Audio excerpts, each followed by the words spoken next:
Hello Internet, it's Drew. Welcome back to the dungeon. And now that the intro videos are out of the way, I figured we should just dive straight into probably the crunchiest possible topic and the most complicated and dense subject that I can possibly tackle, and that is encounter design. I think it's one of the most important things to discuss because it's one of the things that DMs tend to worry about the most, especially new DMs. Balancing encounters and making encounters fun is actually really quite difficult. Even in 4th edition, which gives you quite a lot of tools and a lot of framework to balance your encounters with, it can still be difficult to strike that balance right. We will need to break this down into several videos. I have no idea how many of these I'm going to end up making. Maybe we consider this the part 1 and we'll look at monster damage. Now, the amount of damage your monsters do is an extremely obvious indicator. Logically, something in your brain goes, if the monster does more damage, the fight will be harder. If the monster does less damage, it will be easier. It's one of these, it's like a really big lever that you get to pull and push. As you start to become more experienced running D&D, you start to understand that the monster damage is actually one of the less important factors. There's so much more that goes into encounter balance than just how much damage your monsters are doing. It's how you play them, it's the tactics they use, it's whether they focus fire, it's whether they make use of terrain, it's the distance they start from the PCs, it's the number of them, it's all of these other factors. And then you get into actual like stateful encounters that change, that have phases based on triggers like the amount of hit points left or the amount of enemies left. All of these things start to matter more, but I found that until I got my monster damage squared away and it was predictable and I understood it, that a lot of this other stuff kind of got shoved to the edges. And I didn't think about it as much because I was so fixated and worried about whether my monsters were going to do too much damage and like one hit someone, kill someone, TPK the party. As we've already set the framework in, the opening videos, if you haven't watched them, please go do it. We want a narrative-based, long-running, heroic tone campaign where the PCs ideally, survive by the skin of their teeth. If you can provide them with a combat encounter that they can barely survive, that looks impossible from my experience, right? Like it's overwhelming, the odds are against them, they feel like underdogs, and they pull off a victory anyway, that's like the most thrilling and memorable place for D&D combat to be. We want to aim for that sweet spot, and trying to engineer it so that you get that sweet spot most of the time is something of an art, but I believe it can be broken down, and there's like bits and pieces that I've learned from the time that I ran my campaign that I can share. It's kind of an unspoken thing that balancing your encounters is hard, especially with something as kind of, I haven't played a lot of 5e and I don't, want to throw shade, but something as feels kind of like woolly and nebulous as the challenge rating system. I was watching a new channel I found called Misfit Adventures, which was actually really good, and a video about why balancing encounters in D&D sucks. And, it does. A lot of people struggle with this. Anyway, so I'm going to try and fill that gap, is what I'm going to say. It's like I'm going to give you a few ways to sort of reverse engineer a system, use 4E as a case study, and show how you can tap into the mechanics of the system in order to let you balance your encounters much more predictably and easily, and also like cut down on your time, if you're homebrewing stuff and trying to put it all into Roll20 or whatever, this will save you a lot of time for that too. TLDR, the summary of this, is that you need to basically throw all of the damage expressions for the monsters in the Monstrous Manual in the bin. You need to forget about them, replace them with your own mathematics, like come up with your own damage rolls, your own damage expressions, and that is quite a lot of work, right? I'm going to be honest about this. This video is going to have a lot of maths. There's going to be spreadsheets. This set of videos actually is going to be quite crunchy. And if you're not kind of like of a game designy kind of a bent in your mind, then probably you're going to look at it and go, that looks like too much work. If you're not keen to join me on this roller coaster of nerdery. But if you are one of those people that likes to pull a system apart and really get into the guts of it and understand what makes it tick, then this is probably going to be a fun video, because I love all that stuff and I got very much into that when I was running 4E. So yeah, basically discard all of the official damage that the monsters do, replace it with your own, and this lets you know that your monsters are going to do comparable damage. So the challenge of your monsters is going to be fairly universal. The way they do that damage, like if you decide, that you want your monsters to do 30 points of damage, then if you have 6 goblins all doing 30 points of damage, that's wildly different to 1 ogre doing 30 points of damage. Obviously, the goblins is like way more lethal. So we need to tailor things a little bit so that we can still have some flexibility, so the monsters don't feel samey, so that you have enough to be able to express different kinds of monsters. But the damage output of your monsters is going to be balanced, and you know that if you put X number of monsters doing Y attack into encounter, then party is going to take roughly this much damage. This is a tremendously powerful thing to know, and you gain that level of control by doing a little trick, a little mind flip. And if you turn off the video now and you don't watch any of the rest of all of this, then the single takeaway that I would like to share with you that is the highest value thing is that you should stop thinking about how much damage your monsters do and start thinking about how much damage your PCs can take. That's it. Once you flip that around and you go, okay, my PCs have this many hit points and therefore they can take this quantity of damage incoming, then you can tailor the incoming damage to challenge the amount of hit points they have, right? But until you do that little step, that little bit of work, then you're not really going to have any kind of fundamental level of control. You're just going to kind of go, okay, well, I guess based on what's in the book, which is a terrible idea, by the way, I'll show you why later in this video. Once you start picking at this, you end up asking yourself what the point of damage is. Why do monsters do damage? Why do they attack? Why do we have hit points at all? What is the point of this mechanic in your game?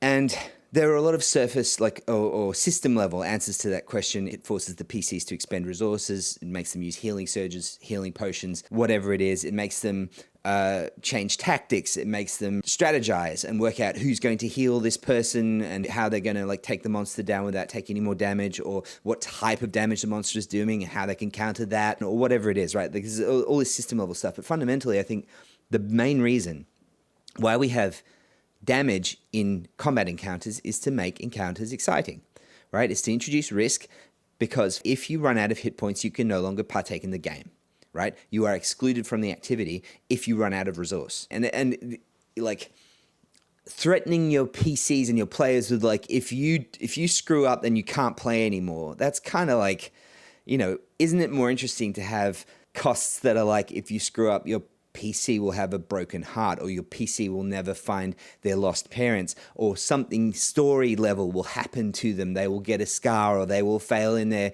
quest, or whatever it is, right? Those things are much more role-playing, which is what we're here for, after all, to role-play, much more role-playing things that mean something in terms of failure, rather than you're going to get kicked out of the game. But fundamentally, that's what HP is for. Is to make things exciting. Okay, so if the purpose of taking damage is to introduce risk and make me react and make things urgent, then the next question comes organically. It's okay, well, how much damage is fun?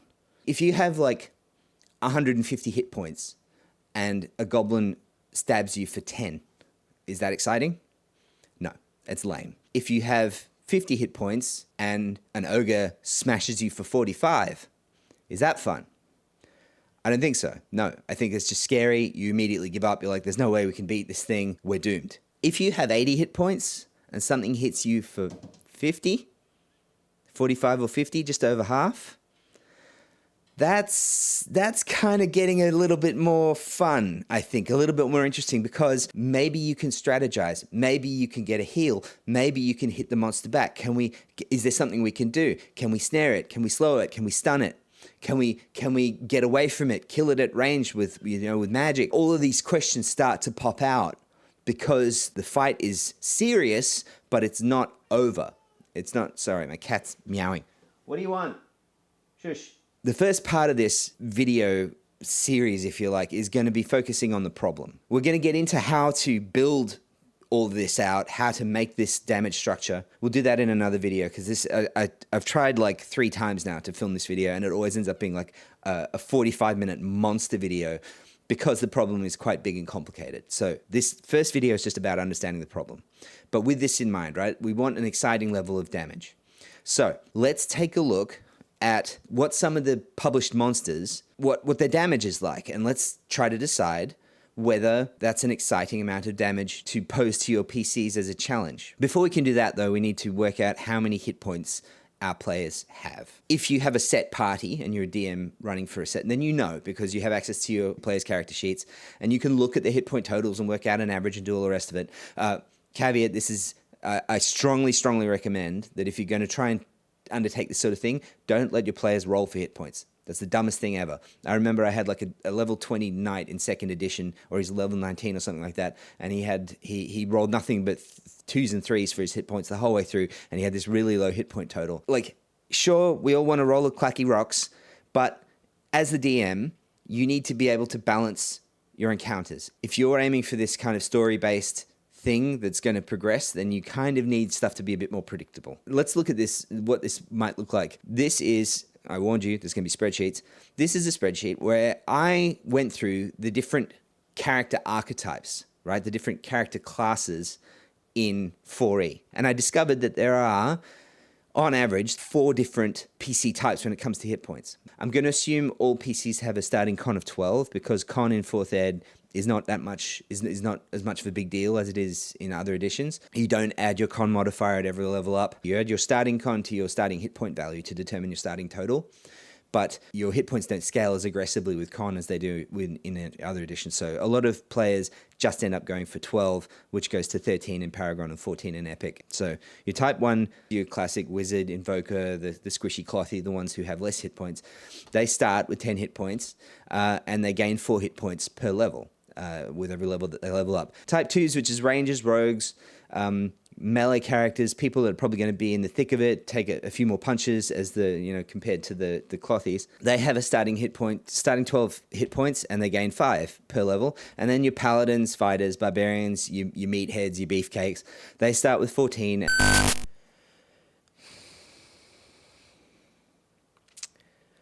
Hi, it's Editor Drew here. I just noticed a little problem with the stuff that I've been saying. It's supremely irritating, but the fighter, paladin, and barbarian do not have 14 hit points to start with. They have 15, and that means that everything else in this video, every time I see that value, it's going to annoy me now. But it doesn't. The good news is it doesn't actually change much of anything because the average of 22 and 27 is 24.5, so it'll still round down to 24. The rest of everything still hangs together. Looking into like the classes, I went and double checked after I filmed everything. Some of them, there's a couple of oddballs, like Scions start with 12 and scale up with 4, so they're like straddling this thing, and Avengers start with 14 and scale with 6. And so there's a few variants, but generally it doesn't matter. Like a hit point here or there. Just wanted to point it out because I'm pedantic enough to notice something like that, and I know that other people will be too. So apologies for that very tiny error. Let's get on with the video. They start with 14 and they get 6 with every level. And then for some reason the Warden starts with 17 and gets 7 with every level, but I kind of ignored the Warden because I don't have any Wardens in my party. And if you do, then it just kind of means that when you do this sort of thing, if you've calculated your damage values to be challenging for a ranger, then they're going to be less scary for a paladin and slightly less scary again for a warden, which is a perk of the character class. I don't think that's a problem, right? Like the warden is supposed to have a lot of hit points. That's part of the design. So it turns out that, I mapped all of this out from level all the way up to the level cap of level 30. And it turns out that this central character type, the type 2, they get the average of all 3. So at level 1, your average PC, go away, cat. Your average PC will have 24 hit points. And this scales all the way up to level 30, where your average PC will have 171 hit points. Immediately now we can see that we have an idea of how much damage a given PC can take at any given level. And from that, we can kind of work out, okay, this much damage might be exciting, which is really cool. So we have level 30. Let's say you have 171 hit points. Let's look at Orcus, right? Orcus was the big bad of the first Monstrous Manual. He is a level 33 solo brute, godlike demon prince of the undead. Little side quest, okay? I came into 4th ed backwards. So I came in at the end when the system was done, when all the books had been published, when the math had been overhauled, when a lot of changes had happened. I loved the system in the state that I found it, but I don't blame the people who got on board on launch day and hated it. the monsters in Monstrous Manual 1 were notoriously underpowered. They didn't present a threat, they didn't do much damage, and they had loads of hit points, which made them just big meat sponges that took forever to kill and didn't pose a challenge. So that means sloggy, long, boring combats, right? And we can see this exemplified in the design of Orcus here. This is the original design. This is supposed to be the scariest, most challenging, most terrifying monster in the whole book, probably. Let's look at the abilities. Wand of Orcus, reach 4, that's pretty good. It can, 4 squares out. But 2d12 plus 12 damage, plus 1d12 necrotic damage. And the target is weakened, save ends. This is... The average of a d12 is 6.5, so that's 13, 25, 31, 32 points of damage. 31 or 32 points of damage, and you have 170. Even if you're a wizard, you have 140 and you take 30 points of damage. The Demon Prince of the Undead, the strongest monster in the game, hits you with the Wand of Orcus, and you take 30 points of damage on average, and you're weakened. A single condition, right? A weakened save ends.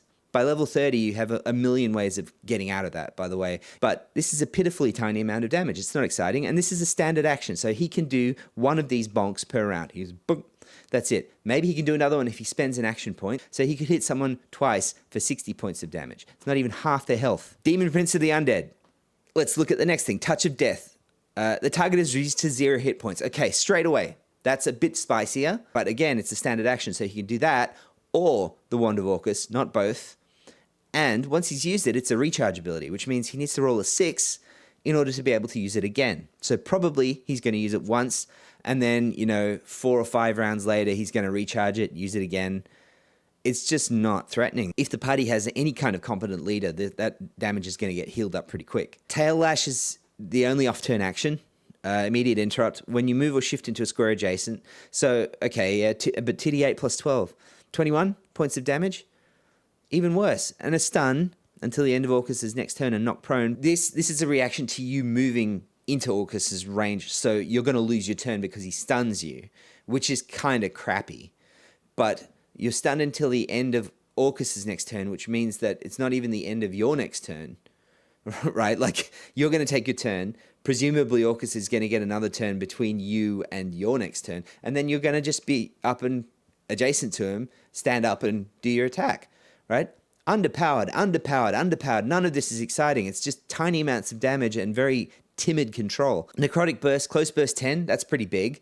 But 25 average necrotic damage, and all undead in the burst regain 20 hit points. Okay, so you can heal some minions. But again, pathetic damage. And Master of Undeath, at the start of Orcus's turn, any creature killed by the Wand of Orcus that is still dead rises as a Dread Wraith under Orcus's command. Okay, so assuming that Orcus actually manages to down a PC. Bear in mind, like in 4E, you have to get to negative bloodied before you actually die. So he would have to do 170 hit points and then half that again. Maybe, okay, like Touch of Death to get them to 0, action point, Wand of Orcus, get them a little bit there. For some reason, nobody heals them and he gets a couple more hits in. So let's say he actually manages to down one of the PCs and it rises as a Dread Wraith. Okay, that's kind of cool flavor-wise, but let's look at this Dread Wraith. The Dread Wraith is level 25. You're going to raise this thing as a level 25, 5 levels lower than the party, and this thing is going to be, it's going to struggle to be effective. If it's attacking a weak defense, then it might be able to hit. But if it's attacking a strong defense, there's absolutely no way. It's going to need to hit on a 17, 18 plus. It's no good. Not looking great so far. So, okay, Aura of Death. He does have an aura that inflicts 10 necrotic damage. Again, 10 damage when you have 170 hit points. Added, it's adding up kind of slowly, but 10 is pitiful for this aura. 20 when Orcus is bloodied. Okay, so it's going to step up a little bit. There's a little bit of a step change. The Dead Rise. So any dead creature within the aura at the start of Orcus's turn, except those killed by the Wand of Orcus. So that means Orcus's allies, basically, right? So he's probably going to intend that you field him with a whole bunch of undead, and the PCs, kill a few of them. And then he raises them as Abyssal Ghoul Myrmidons to fight at Orcus's command. Okay, cool. Abyssal Ghoul Myrmidons are level 21. And this is even worse than the Dread Wraith. Level 21 is literally pointless in a fight like this. So what that means is the emergent gameplay. This is the thing. Like when you're designing a monster, you have to kind of think through what will happen when you put this thing on the board. The PCs will kill Orcus's minions at the start of his turn. He will raise them all as ineffective abyssal myrmidons that are minions, by the way, have 1 hit point, so they'll die if they get sneezed on. The PCs will like blast them all into oblivion again. They'll all die at the start of Orcus's next turn. They'll all pop back up again. They get blasted again. They all die. Down, up, down, up, down, up. This is comical, right? Like this is like a Monty Python type of a fight. Moving on then, right? Like there were 2 more monster manuals after Monster Manual 1. There was Monster Manual 2, which has Demogorgon on the front, and Monster Manual 3, which has Lolth. And pretty famously, the third Monster Manual overhauled the monster math. Monsters had much less hit points, and they did much more damage. And suddenly, combat started to become much more fun. So you might think, okay, cool. That means we can just use the monster damage from Monster Manual 3, right? Like I can just find monsters in Monster Manual 3 and use them. And, you know, if I want to feel the monster from Monster Manual 1, I can keep the same, you know, stat block and just change the damage values. No, turns out you can't. So let's look at a monster in Monster Manual 3. This is a Pale Blood Fiend. It's a level 12 brute. It has a claw attack, 2d8 plus 6. Now, at level 12, your PCs have, on average, 80 hit points. 2d8 plus 6, 15 damage. 15 damage on 80. It's not super exciting, but it has a double claw. It uses claw twice. That's 30 damage on 80. This thing is already, just through that double attack, it's more threatening than Orcus was at level 30. It's doing more damage proportional to the amount of total hit points that the PC has than Orcus, the Demon Prince of the Undead. Not only that, if it hits with both claws, it has a drain, right? This Heart of the Vampire ability, which does 2d6 plus 6 more damage and inflicts a daze and weaken save ends. So this thing does more damage and brings more control than Orcus did. And it's level 12. Right, so this is an example of the change in philosophy, the change in design, and you know, quite frankly, it looks like a lot more exciting to fight. It also has a charge, so it can close distance. This looks like a much better designed monster to me. But let's look at the Fire Elemental, which is also from Monster Manual 3. Level 11, 1 level lower, and the Fire Elemental hits for ongoing 10 fire damage. Right, that's its only attack. It does damage if you hit it, but its attack, standard action every round, is that it inflicts ongoing 10 fire. So it sets you on fire. You don't even take 10 damage straight away. You take 10 damage at the start of your turn, and then you have to save out of the damage. So you can burn for 8 rounds fighting this thing before you need to worry about dropping unconscious. You could burn for 4 rounds before you even get bloodied. And the thing is, that doesn't stack, right? So multiple attacks, this thing is going to do nothing to you. You're just going to continue to burn for 10. If you fight 10 of these things, they don't inflict a stack of the burn each. You just take 10 ongoing fire from all of these fire elementals. This is wildly different to the Pale Blood Fiend's damage output, which is 1 level higher and is bloodying a PC potentially in a round. The Fire Elemental is pathetic by comparison, and they're printed in the same book. Not only that, you look at the Greater Fire Elemental, which is 10 levels higher. This is an epic monster now. It's level 21, and it does ongoing 15 fire damage.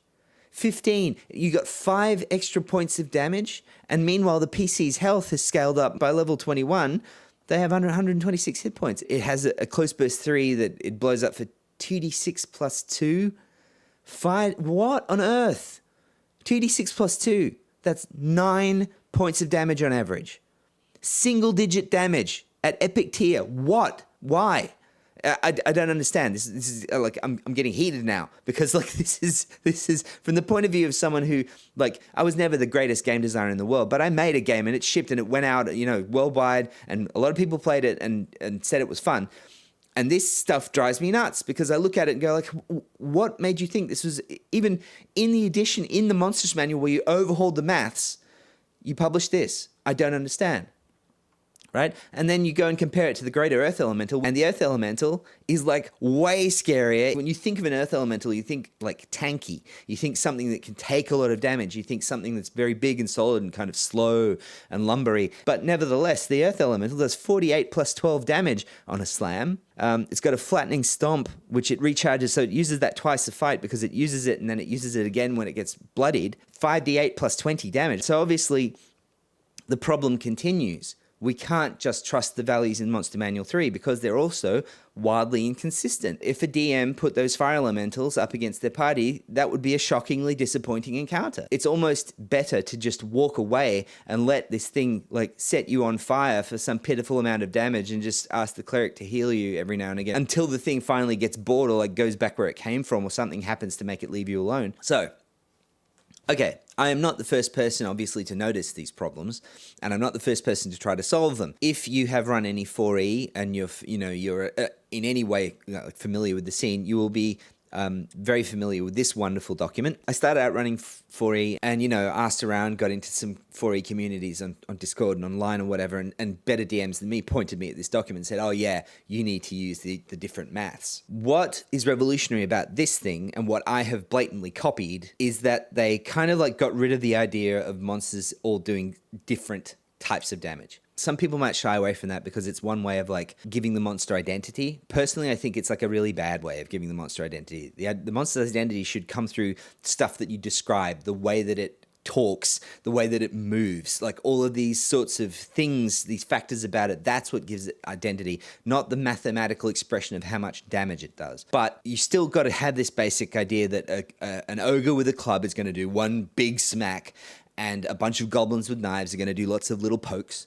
And you need to reflect that. So Sly Flourish did this with the idea of, you can see a low, medium, high, and high limited amount or extreme amount of damage for a given level. And what's cool about this is that it scales up. The monsters are doing more damage, at high levels than they are at low levels. If you're curious about you want to run 4E or you're struggling and you've just started out or something like that, and I would just say use this. I use this just fine the whole way through Heroic Tier up to like level 10, level 11. But even this, I started to notice that there were problems with it. And this is where I went like turbo nerd deep dive. My PCs, when my campaign went on, I'm determined to get back to this campaign, but it went on hiatus because I was burning out hard trying to build adventures with the system the way that it was and not understanding why things weren't working. My PCs were level 15, and I started to notice a weird thing where the monsters suddenly felt a bit less threatening.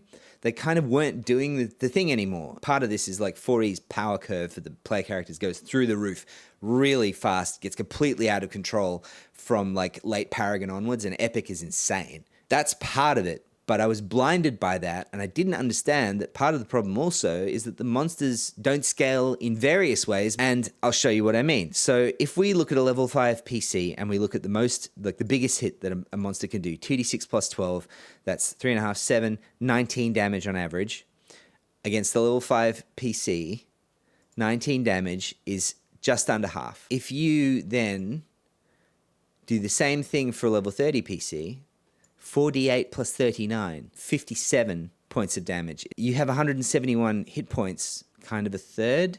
What's actually happening here is that the monsters are becoming less threatening over time. They're doing less damage. A level 1 monster is much more lethal to a level 1 PC than a level 30 monster is to a level 30 PC, because the monster damage trends downwards. This is backwards. A level 30 encounter, by the time that the PCs are at that level, you're going to be lucky if your monsters get to hit them at all. The battle will start, the PCs will apply battlefield-wide control, the monsters will be like blinded, stunned, banished, teleported, dazed, they'll be prone, unable, immobilized, like all of this stuff, and then they will suffer obscene amounts of damage. So if one of the monsters actually manages to get a hit in, it really needs to count, right? Like it needs to count more and more. PCs don't have those tools at low levels. They can't do that. The monsters get much more of a chance to make an impression. They get more time to be threatening. The higher level the PCs are, the less chance there is. So, really, the monsters should be more and more and more and more threatening as level increases. I think the design intent here is that by level 30, you should be fighting lots of monsters. So they made each one individually a little bit less threatening. Or maybe they just not as nerdy as me and didn't bother like extrapolating all of this out. I don't know. But that's like a kind of a bad route to go down for a different reason. The summary is that if you flood the board with tons of monsters, all you get is a grindy encounter that takes forever to resolve. So that's the problem. Starting in this video, we didn't know how much damage our PCs could take. We didn't know how much damage was therefore exciting based on how much damage they could take. We didn't know how much damage our monsters were going to do. And we didn't understand that there was probably a problem with the way that the damage scaled through the levels. And we were relying on material that was horrendously inconsistent, as we saw. With all of this in mind, is it a surprise that DMs struggle to balance their encounters? Is it a surprise that monster damage is like this scary, unpredictable thing that a lot of people are really worried about and go like, oh, you know, I have no idea whether putting this thing on the board is going to be hugely underwhelming or a TPK. There's too many factors and variables completely out of my control here. Hopefully, pulling this apart and kind of pointing at these things helps to kind of like illustrate where the problems lie.